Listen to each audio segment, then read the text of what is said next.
Hello, this is Tony Heller from RealClimateScience.com. National Public Radio is always in the running for fake news champions. 10 years ago, they ran this story. A huge iceberg that's about twice the size of Manhattan has broken off the Petermann Glacier in Greenland. They quoted some academic from the University of Delaware who said, "It's dramatic, it's disturbing." Now let's take a look at what's happened to the Petermann Glacier since they ran that story.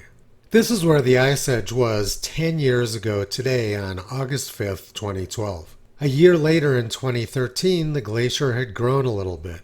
It grew some more in 2014, more in 2015, 2016, 2017, 2018, 2019, 2020, 2021, and today. The Petermann Glacier has grown about 10 kilometers over the last 10 years.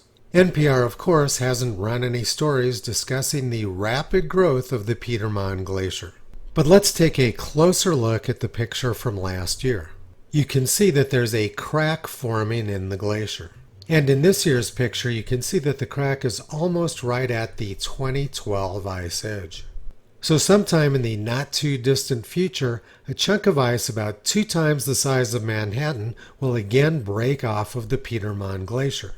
When that happens, the ice edge of the glacier will probably be at about the same location it was 10 years ago in 2012. This is a cycle which repeats itself over and over again because that's what glaciers do. The glaciers extend out into the ocean, crack, and break off icebergs. These icebergs around Greenland can become a hazard for ships, as the Titanic found out in the year 1912. And the next time the Petermann Glacier breaks off a big chunk of ice, you can be pretty certain that NPR is going to recycle the same fake news from 10 years ago. Toto thinks the behavior of academics in the press is pretty disturbing. He's been pulling back the curtain on them for the past 14 years. You can visit Toto, Kyrie Caesar, Toki Anupala on the web at RealClimateScience.com.